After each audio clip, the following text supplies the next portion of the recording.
Hi guys! I decided to go live tonight because I just finished watching The Last Days of Michael Jackson, which is a little bit of false advertising because they didn't really get into The Last Days of Michael Jackson until like an hour and 45 minutes into the show. But they did get into it. So I took some notes, okay? One thing that annoys me like crazy is the black father hate for Joe Jackson. It's just like constant. And the constants of separating him from his family as if they were the worst people on the planet Earth, who were really the people that were there for him to get him to the superstardom. Like Jermaine said, you know, Joe Jackson, I would put his kids up against anybody's kids and let somebody undo Joe Jackson's parenting.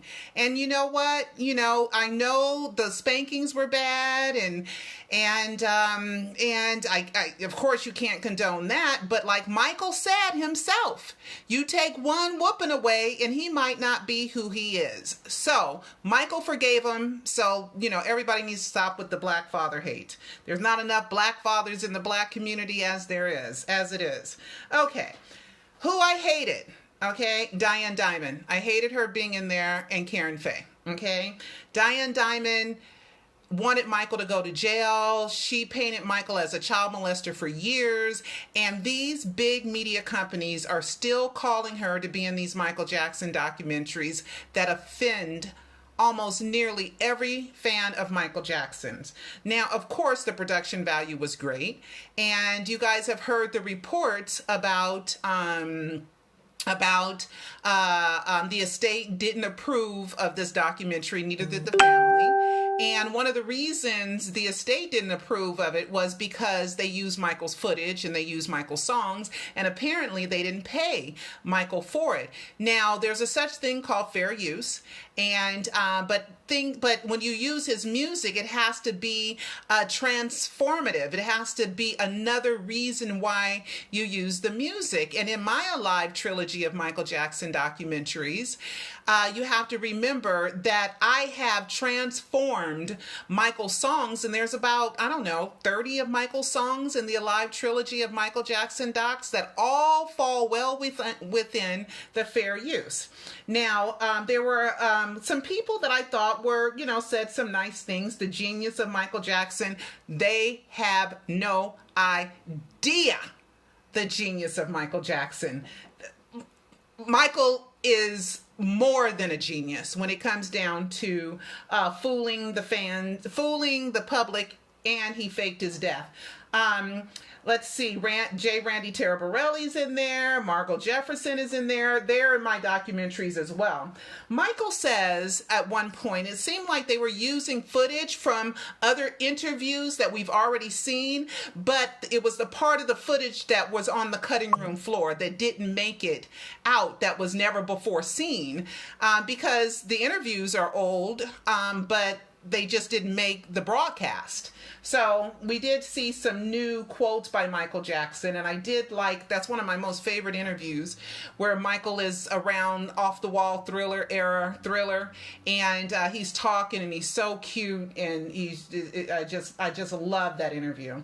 Michael said that he is limited by his own imagination. And that's true. Michael is only limited by his imagination. What he was saying was that what's in his mind, he has a hard time. Okay, so now I'm resuming. That was another hoaxer. Her name is Tina Dunn. Hi, Tina, but I'm on live right now, so I can't talk to you. So maybe you can call me when I get off of live, and then we can talk. But anyway, he said he's limited by his imagination. What's in his head, a lot of times he can't make a reality. And right now in this death hoax, Michael is only limited by his imagination because he has a lot of money. Same regular people that we've seen many, many times in the documentary.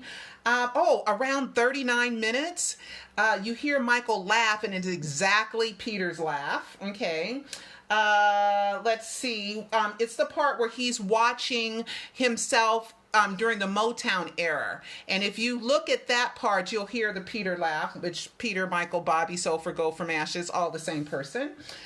Tito's in it, Janet's in it. Oh, Frank Cassio, Michael's friend, he did give us a little clue. He said he told Michael, "You're going to die like Elvis." Wink, wink, nod, nod. If you guys have seen the Alive trilogy, you know Michael copied Elvis like to the T. And then there was a headline that was around a little bit after an hour, like at around an hour and 3 minutes, an hour and 4 minutes, and there was a headline that says "Jacko Baby Death Hoax." Right? Oh, who put that in there? So there was at least that, but they were talking about Prince died or something, death hoax for Jacko Baby, but the word death hoax was in there. Let's see. Debbie Rowe, for God's sakes, is not a nurse, is not even an LVN, licensed vocational nurse. She's not an RN. She was a nurse's assistant, which means that she was the receptionist at Dr. Klein's office. That's what she was, okay? I'm so tired of that. And also, they never tell on Debbie Rowe, which I heard her say under oath that she was a part of watching Dr. Klein and Dr. Hoffman addict Michael Jackson to drugs. She did nothing. She continued to work there. She didn't report them or anything. So Debbie Rowe, Dr. Klein, and Dr. Hoffman all addicted Michael Jackson to drugs. And it was due to his drug use was due to the reconstructive surgery. I don't think that the documentary was clear on that. Tomei was in there. And what a lot of people forget, Michael was not broke. Okay, you got to watch the Alive trilogy of Michael Jackson documentaries. I got proof that Michael was not broke. Okay, Michael got over $40 million at the end of 2008. Okay, Michael was setting up the death hoax. He was setting it up. And then at like 1 minute and like 1 hour and 26 minutes, you could hear Michael kind of talk like Peter when he's in rehearsals and he's pointing to something. He slurs his words, so he talks like Peter there too. They mentioned that Michael said he was cold. He always said he was cold. Wink, wink, nod, nod. Right, the bionic body double. That was at like an hour and 31 minutes, and then. Kenny Ortega said Michael was so determined, and this is the time where he was rehearsing for This Is It. Yeah, Michael was determined to fake his death. That's why he was determined. Everybody said that he was strong. Randy Phillips said he was strong. Other people said Michael was so strong. He was doing great at the rehearsals. Frank Delio said he was doing great at the rehearsals. And Michael, the reason why Michael was so skinny, Karen Faye, who I do not like, and she hates me, but I dislike her for something that's outside of the Michael Jackson fan community. But anyway, she says that Michael lost like 15 pounds in the last week. Well, Michael had to be skinny to match the cryonic body double, okay? It's all set in the stage. Sherilyn Lee, I met her like the year before the death announcement, where she came to an Honor Thy Father, which I host. I'm the MC every year, and I will be this year too. So I've met Dr. Sherilyn Lee myself. And then when I attended, and when I was the guest of Katherine Jackson at the first anniversary of the death announcement at the Beverly Hills Hilton, at the Never Can Say Goodbye event. Sherilyn Lee came over, she talked to me, and we danced together. It was kind of fun. They showed the Grim Reaper cape. They showed the Grim Reaper cape, which is the Remember the Time. You got to watch the Alive trilogy. If you don't know what I'm talking about, you got to watch the Alive trilogy. The Grim Reaper cape, Michael wore that on June 24th. That was a wink, wink, nod, nod that he was going to die the next day. Okay, that was a setup clue, clear, precise, undeniable. Dr. Murray told Prince, Daddy's gone, which is probably true. Janet did not cry, did not even tear up, did not get emotional at any time in that interview. And that interview is from several years ago, guys. That's not a new interview. Farrah Fawcett, I always wondered what time that she had passed away. It was about 9:30 a.m. in the morning, so that was interesting. So it was too late to turn back now, because we know the reason why Michael had to die on June 25th was because the exact middle day of his life was January 27th, 1984, which was what he considered the transitional day of his life when he was burned at the Pepsi commercial with pyrotechnics. Let's see. Murray is the one that told the EMT that it was Michael Jackson. And we remember, and there's plenty of it, you can Google it, where the EMT first came in and said it was an old cancer hospice patient who had been suffering an illness for a long time. So the guy, he didn't know it was Michael Jackson until Murray told him it was Michael Jackson. Brian Oxman was in it, Michael's old attorney, the family attorney. And Brian Oxman is the one that told us that the ambulance photo was fake, and it is fake, okay? Because they said he kept snapping. How come there's only one photo? There should be photos from the side, photos from this, photos from that. Only one death photo, and it's proof that it's photoshopped. Okay, now, if anybody, there's two other death photos, okay? There's a death photo from the hospital, and there's a death photo from the coroner's office. If you look at the hospital one or the coroner one, I think it's the hospital one. If you look closely, the ear is black. Michael had white skin because of his vitiligo, but the ear is charcoal black. Okay? Come on. I looked up everywhere. There's no way that an ear is that black in, 3 hours, 4 hours, 5 hours. Okay? Come on. Okay, it's photoshopped. Period. Point blank. Straight out. Okay, I got a few more notes. Janet still says she couldn't believe it. She can't believe that he's gone. She can't believe it. No emotion at all. No tears, no crying, no nothing. Because Janet knows that Michael is not dead. Because we got clues from her that are in the live trilogy of Michael Jackson docs. Plus, Janet, she said she couldn't believe it that Michael had died. And no emotion whatsoever. Also, let's see. Sharon Sidney, many of you guys don't know who she is, but she was there. I saw footage of her there.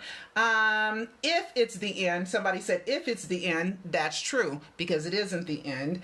Paris, they showed the part that broke everybody's heart at the time, which was Paris saying Daddy was the best daddy anyone could ever wish for, and she falls into Janet's bosom and cries. No tears fall. She's wearing an earpiece. She told Ellen DeGeneres that Michael practiced with her, taught her how to cry on cue, and she did her role. Paris got down, she did her role, but if you look closely, not a tear fell. Okay? Now, there is a quote that they used at the end. Michael will know when it's time because the force will tell him when. The force will tell him when. So I guess when the end of the death hoax is going to happen. So that is pretty much my review, my notes of it, of the last days of Michael Jackson. So anyway, guys, watch the other side of the story, okay? Now, all these people would call me crazy. Diane Diamond sent me an email telling me I was crazy, and I told her, when he come back, I don't want you nowhere near him, okay? She said, don't worry, I won't, calling me crazy, okay? And told me not to send her no more stuff. Okay, fine, no problem, but just stay away from him, okay? Now, Diane Diamond, they always seem to go to her every time there's some kind of Michael Jackson documentary, and she does not deserve to be there, period. Because I was there at the 2005 trial, and she was the prima donna of the entire media pool. She had the most equipment, the most this, the most that, and lying on him and saying that Michael was going to go down, and he never did. And she was completely wrong, and they still think of this witchy woman as some type of Michael Jackson authority. And all she does is talk about how terrible Joe was and how much Michael wanted to get away from his family. That's all that's her main purpose. And that's what happened with Michael. Once he left the comforts of Joe, the protection of his dad, Joe, and he went out on his own, that's when everything went haywire. Michael had this Thriller success outside of him because his dad lifted him up there and his brothers lifted him there. So all he had to do was just take wings and fly at that point.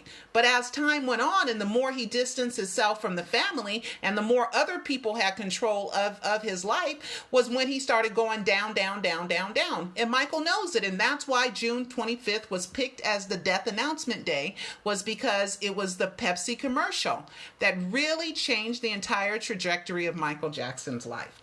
Okay, so all you guys, I want you guys to watch a live trilogy of Michael Jackson documentaries. You can watch it online on Vimeo.com to learn the other side of the story, or you can watch it on Amazon. Or if you buy a DVD, which you're looking at right now, you will get one of these free butterflies. I put it here. One of the free, can you see it? The free butterfly right there.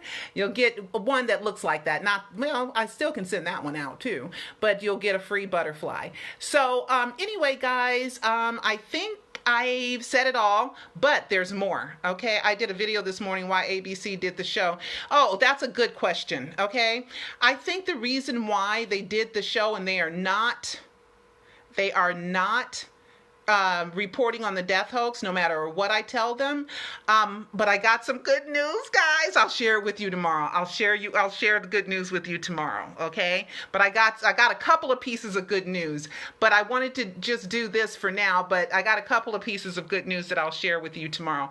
But anyway, go to Amazon.com or Vimeo.com worldwide. You can watch it all over the world on your device on Vimeo.com, or you can buy the DVD on Amazon.com. And if you live in Japan, Germany, the USA, or the UK, you can watch it on demand on Amazon.com. I got good news for you guys, okay? Really, really, really, really good news for you guys tomorrow. So stay tuned, and I will talk to you later because Michael ain't dead.